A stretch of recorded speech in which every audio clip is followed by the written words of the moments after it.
la demencia que llamamos vascular, también influye mucho los cambios estructurales que inducen la hipertensión y el envejecimiento. De tal manera que vamos a ver muchos pacientes que van a tener componentes mixtos, enfermedad de Alzheimer, demencia vascular, y por tanto, cuando nosotros consideramos todas las demencias, no solo hay Alzheimer puro o demencia vascular pura, sino muchos pacientes tienen la confluencia de los dos, porque el exceso de presión también facilita el depósito de beta-amiloide a través de esa micropulsatilidad que yo les mostraba. Hay autores que nos dicen que el médico tiene que identificar a los individuos de alto riesgo de demencia, no solo con estudios complejos, como sería el estudio de las anomalías genéticas, los polimorfismos, anomalías de la ApoE, los alelos epsilon 2, 3 y 4, sobre todo el 4, que se ha asociado con la presencia de demencia, sino también desde una perspectiva clínica mucho más elemental, conocer las presiones en las edades medias de la vida y los hábitos no saludables, tabaquismo, diabetes, la inactividad física, la obesidad en las edades medias, la baja educación, todos estos factores confluyen en alto riesgo de demencia en las edades avanzadas de la vida. La pregunta que nos tenemos que plantear es, con este contexto fisiopatológico, ¿es posible detener o retrasar la progresión del deterioro cognitivo hacia demencia en pacientes con hipertensión? Bueno, pues la respuesta es positiva y esperanzadora. Este es un estudio pionero de un grupo europeo en el que ven ustedes que a lo largo de 5 años, en el estudio Rotterdam, estudiaron el volumen de lesiones de sustancia blanca medido por resonancia magnética cerebral. Y ellos analizaron la progresión durante 5 años. Y podemos ver en el lado izquierdo de la diapositiva, en color verde, que los normotensos y los hipertensos tratados perfectamente controlados, fíjense que no sufrieron progresión del volumen de las lesiones de sustancia blanca durante 5 años. Y sin embargo, en el lado derecho de la diapositiva, en color rojo, los sujetos tratados no controlados y aquellos que no recibieron tratamiento y por tanto no se controlaron, son los que experimentaron el mayor crecimiento de las lesiones de sustancia blanca, lo cual nos quiere decir que simplemente el estricto control de las cifras de presión va a ser una ayuda extraordinaria para reducir, disminuir la progresión de las lesiones de sustancia blanca, nunca para retrogradarlas. Aquí no ocurre lo mismo que con la hipertrofia del ventrículo izquierdo, que nosotros podemos regresarla. En el caso de las lesiones de sustancia blanca, que son lesiones cicatriciales isquémicas, las que están, esas están ahí. Lo que podemos hacer es evitar que hayan más y, por tanto, más lesión neuronal. ¿A través de qué estrategias? Pues, como sabemos todos, medidas no farmacológicas y tratamiento farmacológico. Les quiero mostrar este dato porque es importante en un estudio en Estados Unidos de que las medidas no farmacológicas, la dieta mediterránea se ha mostrado capaz de prevenir la progresión del deterioro cognitivo en comunidades hispánicas que viven en Estados Unidos. Tienen ustedes aquí 2 estudios de comunidades latinas de más de 6.000 participantes con un seguimiento medio de 7 años.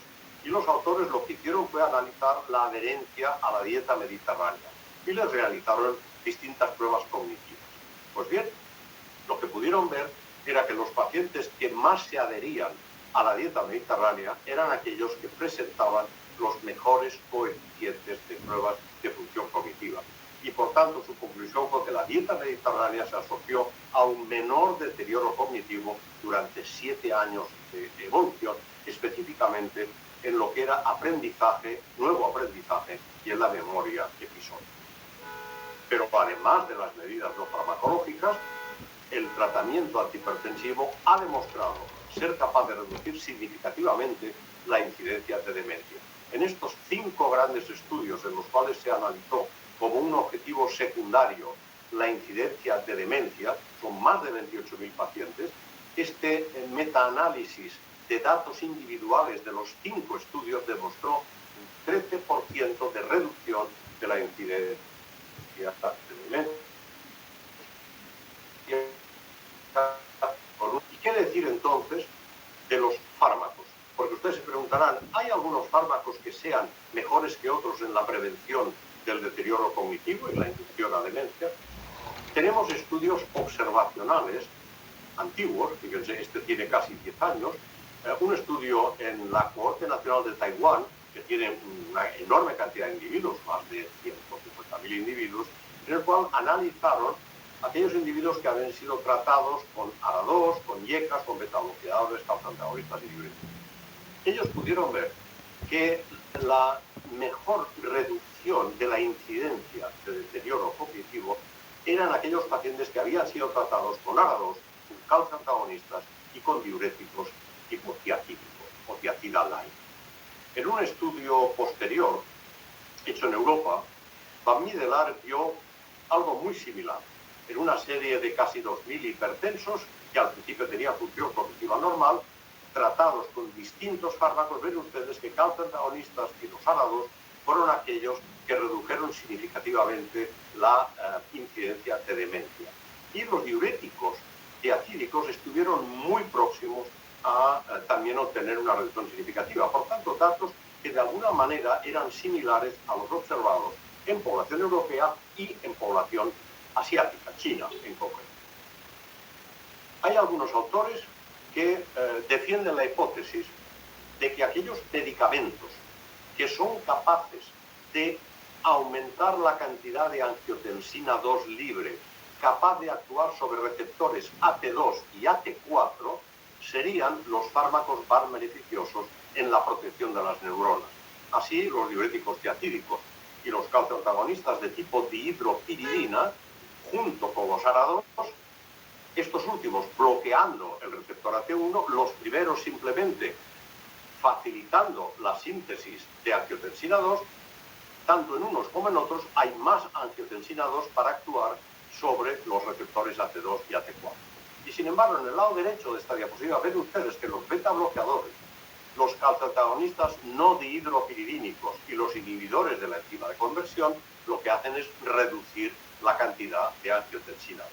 Y por tanto hay menos angiotensina para actuar sobre receptores AT2 y AT4. Pues bien, estos autores han hecho análisis post-hoc del estudio SPRING. Ustedes saben que en el estudio SPRING el objetivo principal era analizar si el tratamiento intensivo era mejor en prevención de morbi y mortalidad que el tratamiento tradicional. Si reducir la sistólica por debajo de 130 era mejor que reducirlo por debajo de 140. Pues bien, como objetivo secundario, el SPRING MIND analizó el deterioro cognitivo de estos sujetos dependiendo de si estaban tratados con un tratamiento intensivo o tratamiento convencional. Estos autores lo que han hecho es, con independencia de el tratamiento fuera intensivo o convencional, analizaron qué pasaba en aquellos sujetos tratados con fármacos estimuladores de los receptores AT2, AT4, es decir, qué ocurría con los pacientes tratados con ARA2, con dihidropiridinas y con diuréticos tiacídicos frente a los que habían sido tratados con inhibidores de esos receptores, IECAS, beta-bloqueantes y calcio-antagonistas no dihidropiridínicos en un periodo de seguimiento de casi 5 años en el estudio SPRING. Pues bien, lo que vieron fue que aquellos tratados con fármacos que estimulan los receptores AT2 y AT4 redujeron un 24% la incidencia acumulada ajustada de deterioro cognitivo leve o de demencia probable. Más recientemente, en el estudio SPRING, se analizó también específicamente si había diferencias entre el riesgo de deterioro cognitivo entre pacientes tratados con ARA2 y con IECA. Y aquí lo que pudimos ver es que, en efecto, hay una reducción también significativa de los tratados con ARA2 respecto a los tratados con IECA. Lo ven ustedes en la parte alta de la diapositiva, en la línea azul los tratados con inhibidores de la enzima de conversión, en la línea más oscura los tratados con ARA2. Hay una reducción significativa de aproximadamente un 7% en la incidencia de deterioro cognitivo. No hay diferencias en mortalidad. Y más recientemente, hace muy poco, se han publicado datos de un gran estudio en Medicare en Estados Unidos comparando el riesgo de demencia, lo mismo que yo les mostraba para el sprint, es decir, entre estimuladores e inhibidores de receptores AT2-AT4 y con un seguimiento de casi 7 años. Pues bien, en este estudio lo que pudieron ver se confirma lo que ya habían visto los anteriores en el estudio sprint, de que los tratados con estimuladores de los receptores AT2-AT4, ARA2, antagonistas dihidroxivilínicos y diuréticos diacídicos, redujeron en un 16% la incidencia de demencia y de otros tipos de demencia en comparación con los inhibidores. ¿Qué decir, ya para ir terminando, con las metas?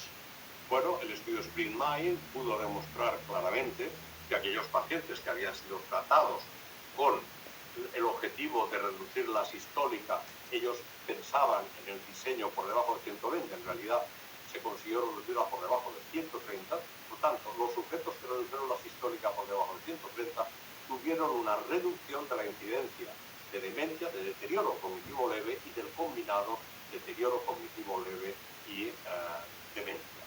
Y lo que es más interesante para mí, demostraron lo que habían hecho los primeros autores pioneros en la reducción de la progresión del volumen de las lesiones de sustancia blanca, de manera que los que recibieron tratamiento intensivo redujeron de una manera muy significativa la progresión, el crecimiento del volumen de las lesiones de sustancia blanca, como ya habían demostrado aquellos autores anteriores. Por tanto, en base a todo esto, la reciente guía europea que acabamos de publicar en el mes de junio de 2023 nos dice que para las metas de presión hasta los 64 años, siempre que sea posible, por debajo de 130-80, porque es la manera, reduciendo la presión sistólica y la diastólica en las edades medias de la vida, de reducir la incidencia de la enfermedad cerebrovascular. En aquellos pacientes entre 65 y 79 años, cuando el problema aparece más tarde, al menos conseguir presiones por debajo de 140-90, que es lo que define la hipertensión. Pero si es posible, por debajo de 130-80, siempre que el tratamiento sea bien tolerable.